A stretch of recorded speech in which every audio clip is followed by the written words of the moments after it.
Fix yourself quietly from the inside.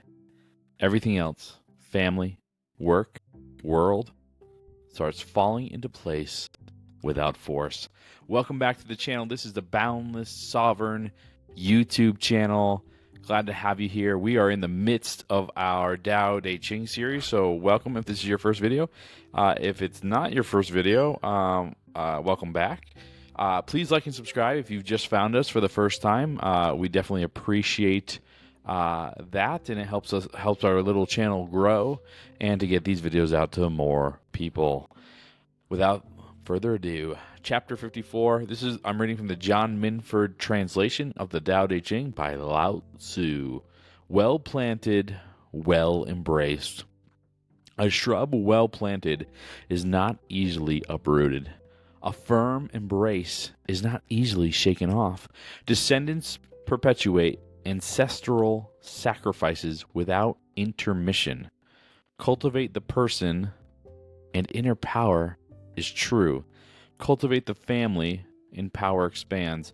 Cultivate the district, and power endures. Cultivate the nation, and power abounds. Cultivate all under heaven, and power is universal. Cultivation of the person extends from person to family, from family to nation, to all under heaven. How do I know it to be true? From the Tao.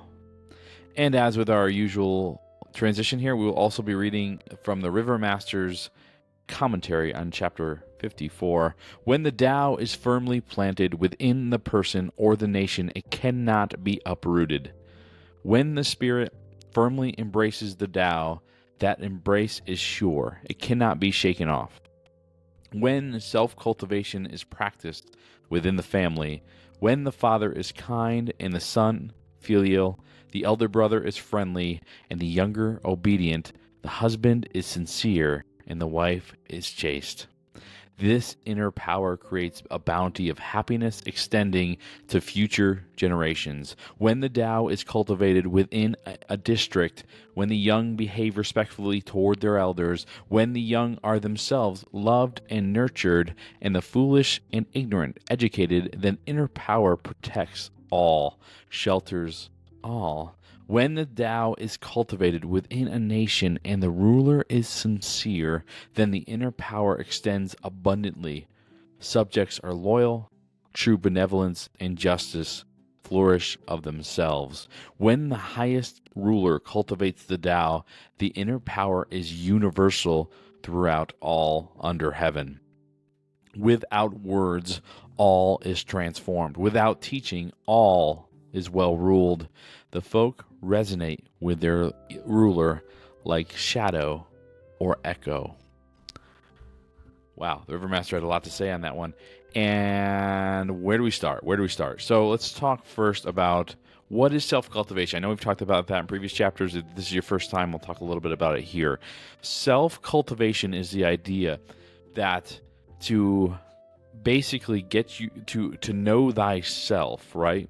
As with many of the ancient esoteric traditions, they talk about this knowledge of self or self-knowledge. And to cultivate the self is to know the self, which is to have no knowledge. So essentially, it's this idea of paring down the desires of the heart and the mind. And when you pare down the heart and mind desires, you start to feel the peace of the present moment. And I've referred to this many times as the present moment awareness. Sorry, I'm fixing my microphone here. It's gotten a little loose on me. So present moment awareness, right? So self-cultivation is this process of letting go of thoughts, feelings, beliefs, emotions, habits, personality, everything that you think, basically the story of you, and you pare it down to all that's left is awareness. And when you can get to this point of just being in the moment and being only this awareness and detached from all of the stories you used to tell yourself, you have cultivated the Tao. Now, this is incredibly difficult. It takes a ton of time because if you think about it, it's you've got years and years and years, especially depending on how old you are, right? Years and years of conditioning, and most of that conditioning comes from the time period of young childhood into adolescence. So if you've got traumatic experiences and beliefs that have built up over time, and just family, just generational things passed down, thoughts, feelings, beliefs, emotions. They might be called generational curses in some cases, but the momentum of your family's karma is another way to say it. This self cultivation is this releasing or letting go of all of that stuff. Now, it's not super easy. For some, maybe it's easier than others. A lot of people are attached to their stories of their family. They look at, especially if it depends on too. If you come from a, I'm gonna move a little bit. If you come from I'll use an example. An ethnicity that's very much family oriented. I would say Puerto Ricans are probably in this boat, right? Very much focused in on family. So when you're so focused on family, and then you start to self-cultivate and start to dig into who you really are, and this generational curses and all these things kind of start to pop up, it becomes a very tough thing to fight, because your entire culture is focused on the family. And if the family, or some of the karmic energy that's left over or is part of your family, which would require you to have to drop the story, and it can be incredibly frustrating and difficult to do that. Also, a tremendous amount of fear to do that, right? Because it would require you to, and I'm not saying to disown your family, but a detachment from the meaning of family. And for some, that's just a bridge too far. So, yes. So it can be very, very difficult. The other part of this is that the self-cultivation starts in the self. It extends to the family, and then extends to the district, the nation, and finally all under heaven. So if you're looking for a way to serve humanity around you, the best thing you can do for you and everybody that you interact with is if you do self-cultivation, which is inner knowledge, inner growth, inner illumination.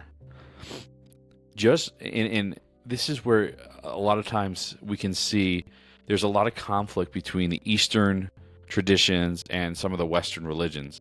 The Western religions are very outward focused. They're focused on God being outside of yourself, God being an external force. In the New Testament, Jesus talks about keep your eyes on God and love thy neighbor, which is all external focused. We're going to get into the Gospel of Thomas here in our next little bit of a series. Our next series will be on the Gospel of Thomas, which is a totally different perspective that Jesus takes, which is why I think it's so interesting. It's again a more esoteric, more direct experience with God. So it's very, very, it's very interesting, but neither here nor there at this point. So self-cultivation. So in the Eastern traditions are definitely focused, that realize that to impact any other part of reality is to cultivate the self, and that reality outside of the self, which there really isn't, and that's a tough one to get into, but there is really no reality outside of self, right? Your reality is self, and all the beings that you see around you are also self, and I'm talking about the universal self, right? So there's nothing outside of the universal self. But in order to have an impact in the world, you have to be able to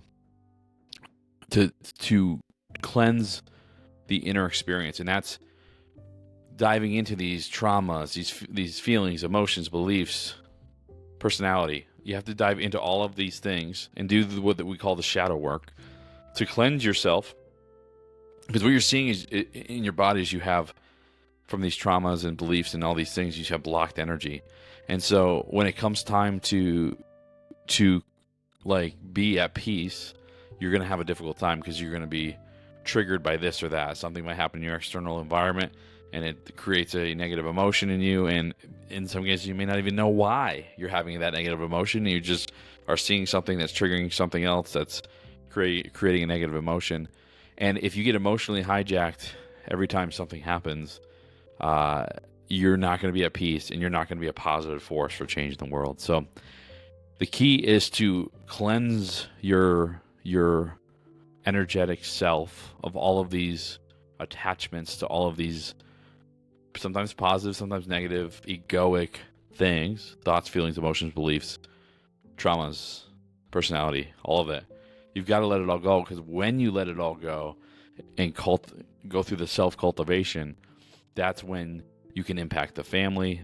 And then as a family becomes self-cultivated just through your beingness, right? Being clear and being open-hearted and open-minded, that helps the immediate family who's closest to you to also cultivate, right? And then they go out in the world, and then the district cultivates, and then the district, as they get clearer, then they go out into the world. So on and so forth until we have affected all under heaven. So I hope this chapter resonated with you. This is an interesting one for sure. Please, again, like and subscribe if you're new to the channel. This is, again, the Boundless Sovereign YouTube channel, where we try to help others see themselves more clearly so they can integrate, align, and become more whole, and ultimately be a positive force for change in the world. This was chapter 54 of the Tao Te Ching. We will see you in chapter 55 in our series on the Tao Te Ching.